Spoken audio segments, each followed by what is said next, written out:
Mirë se vini në kanalin ton, mos harroni të bëni subscribe dhe të klikoni si përzieles për të marrë njoftimet më të reja.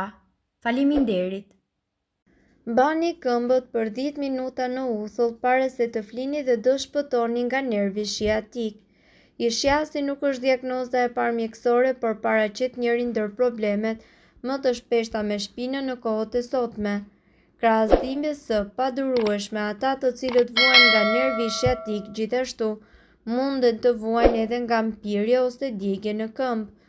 Shumica e njerëzve përpiqen që të lehtësojnë dhimbjen me ndihmën e ilaçeve të cilat kanë një efekt afatshkurtër.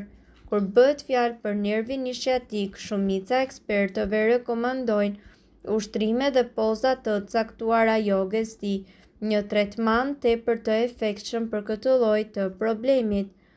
Receta për ilaçin e nervit shiatik dhe dhimbjet e shpinës. Përbërësit që juve do t'ju duhen janë 4 thelpi hudhër, 200 ml qumësht dhe mjalt sipas dëshirës tuaj. Përgatitja: shtypni thelpint dhe pastaj zgjeni ngadalë në zjarr. Derisa jeni duke i zgjerë, shtoni qumshtin dhe prisni disa minuta derisa ai të fillojë dhe të vlojë. Pastaj qumshtin hiqeni nga zjarri. Si ta përdorni? Këtë tretje konsumoni një herë në ditë dhe shumë shpejt do të vëreni lehtësim nga dhimbjet. Kjo do të ndodhë për shkak se hudhra ka veprime anti-inflamatore të cilat do të zvogëlojnë ëndjen e nervit shiatik. Këshilla plotësuese. Për të arritur rezultatet më të mira, ju duhet që ta kombinoni këtë ilaç me ushtrime apo shtrirje të ndosjet për lehtësim sa më të mirë të dhimbjes. Mjafton të bëni disa ushtrime për të ndosjet disa minuta gjatë ditës dhe dhimbja në tërësi do të pushojë. Dhimbja e nervit shiatik vijnë në trajtet e një agonie të vërtetë. Problemet me nervin shiatik zakonisht kanë si piknisje hernjen diskale dhe gjithashtu kjo shkakton kompresim dhe inflamacion të shpinës. Shpesh lëndimet si pasojë e ngritjes së peshave të rënda nxisin dhimbjet e nervit shiatik. Sipas të dhënave, faktorë të tjerë të rrezikut janë bipesha, ndryshimet në kushtyllën kurrizore, jeta pasive dhe gjithashtu qëndrimi ulur për një kohë të gjatë. Nervi shiatik dhe dhimbjet e tij kryesisht trajtohen me ndihmë mjekësore, por krahas tyre ekspertët rekomandojnë edhe disa kura natyrale terapeutike. Kurat natyrale më të mira kundër dhimbjeve të nervit shiatik ne do t'ju paraqesim në këtë video. Trajtimet kundër dhimbjes së nervit shiatik trajtohen me medikamente kundër inflamacionit dhe sigurisht përqetësimin e dhimbjeve dhe muskujve. Këto trajtime ju vijnë juve në ndihmë pas edhe një efekt anësor dhe nuk përmbajnë kimikate. Qepa mund të mos ketë një aromë të këndshme, por përbërësit e saj arrin që të luftojnë inflamacionin dhe zbusin irritimin e shkaktuar nga nervi shiatik. Masazhojeni zonën me pjesën e brendshme të gjysmës së qepës duke formuar lëvizje rrethore për 10 minuta. Këtë masazh duhet që ta bëni 2 herë në ditë. Gjethet e lakrës. Sipas informacioneve, vlerat terapeutike të lakrës janë funksionale edhe kundër simptomave të nervit shiatik. Ngrohni disa gjethe lakre dhe vendoseni në zonën e dhimbjes. Mbajini për 10 minuta dhe nëse është e nevojshme, përsëriteni këtë 2 herë në ditë. Vaj i xhenxhefilit. Vaji esencial i xhenxhefilit lufton inflamacionin. Kur aplikohet në lëkurë, ai shkakton një ndjesi nxehtësie e cila e mposhtë dhimbjen. Gjithashtu, dhimbjet e nervit shiatik munden që të ndikojnë në të gjithë trupin. Ata që vuajnë nga kjo patologji fizike janë shumë të vetëdijshëm në një mënyrë kronike, por ka një lajm të mirë i përfaqësuar nga një ilaç natyral i thjeshtë i cili mundet që t'ju ndihmojë që çdo gjë të bëhet më e durueshme, madje edhe për ta zhdukur plotësisht të dhimbjen.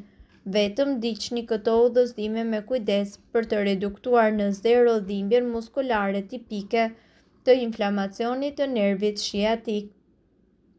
Para se të shkoni në shtrat, ju thjesht duhet të vendosni 10 litra ujë të nxehtë në një kovë ose në një bazen ku ju mundet të vendosni këmbët tuaja.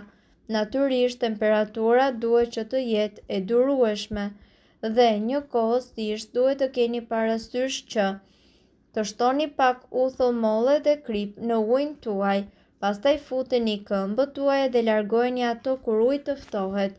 Pastaj lani këmbët tuaja dhe thajni me një peshqir dhe shkoni drejtë në shtrat duke u përpjekur për ta mbajtur zonën sa më të ngrohtë.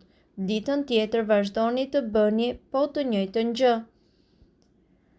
Dhe menjëherë vendosni çorape ose gjëra të ngjashme që të mos i mbani këmbët të ekspozuara ndaj të ftohtit. Përsëritja e kësaj procedure për 6 muaj do t'ju ndihmojë ju për të luftuar dhimbje të nervit dhe inflamacion të rastit të nervit shiatik. Ju mundet që të vazhdoni me këtë metodë edhe kur dhimbja juaj të bëhet akute. Nëse keni dhimbje shpine, këtu do t'ju japim disa truke fantastike të cilat do t'ju ndihmojnë që të lehtësoni dhimbjet. Vendosni një jastëk nën gjunjë. Nëse jeni shtrirë në shpinë, atëherë për të shmangur presionin shtesë në pjesët e poshtme të shpinës, ju duhet që t'i keni këmbët tuaja paksa të ngritura. Kjo arrihet duke vendosur një jastëk nën gjunjë, duke reduktuar gjithashtu presionin në pjesën e poshtme të shpinës me 50%. Ndryshoni këpucët. Për të shmangur dhimbjet e shpinës, visni këpucë të rehatshme me tak fare të ulët. Thembra nuk duhet që të kalojë 2.5 cm, veçanërisht kur ju qëndroni në këmbë për një kohë të gjatë. Drejtoni shpinën. Mos i përkulni shpatullat tuaja. Pavarësisht nëse jeni ulur ose në këmbë, siguroni që shpina juaj të jetë drejtë. Përndryshe ngarkohet shtylla kurrizore, veçanërisht beli. Nëse është e nevojshme, atëherë ju duhet që të vendosni një jastëk në karrige për të shtrirë shtyllën kurrizore. Mos pini duhan. Duhanpirësit kanë gjithashtu shumë gjasa që të përjetojnë dhimbje shpine sesa jo duhanpirësit. Pirja e duhanit gjithashtu redukton oksigjenimin e gjakut, pra edhe ushqimin e muskujve dhe tendinave, duke rritur cënueshmërinë e shpinës. Mos mbani peshë vetëm në një anë. Shmangni mbajtjen e stendeve të rënda dhe nëse nuk mund ta shmangni, atëherë siguroni që ta ndani peshën midis 2 krave ose shpatullave. Në qoftë se ju keni çanta, ndajni ato në 2 duar dhe gjithashtu kur mbani stende të rënda, mbani gjunjët pak të përkulur. Bëni shtriqe. Mos u mbisni një mundësi për t'u zgjatur, për shembull, kur ju zgjoheni në mëngjes pas orëve të gjata të qëndrimit ulur ose në këmbë në një pozicion të caktuar. Shtriqa përmirëson qarkullimin e gjakut në shtyllën kurrizore dhe gjithashtu lehtëson shqetësimet e vogla për shkak të mungesës së lëvizjes. Mirë, po në rast se këto simptoma vazhdojnë të jenë në trupin tuaj dhe ato sa vijnë bëhen më kronike, ne ju këshillojmë që të shkoni sa më parë tek mjeku juaj. Duhet të dini se këto informacione nuk kanë për qëllim të zëvendësojnë ilaçet e përshkruara nga mjeku. Para se të përdorni këto receta të mjekësisë alternative, ne ju sugjerojmë që të këshilloheni më parë me mjekun tuaj. Nëse ndonjë prej këtyre përbërësve ju shkakton alergji, e mira është që të mos i përdorni këto receta të mjekësisë alternative. Nëse doni të dëgjoni videot tona që ne postojmë çdo ditë, kliko subscribe. Ju ftojmë gjithashtu të bëni like në videot tona nëse i keni dëgjuar dhe pëlqyer ato. Faleminderit që e pat videon ton. Shpërndajeni këtë video në profilin tuaj në mënyrë që të informohen edhe shokët tuaj. Faleminderit.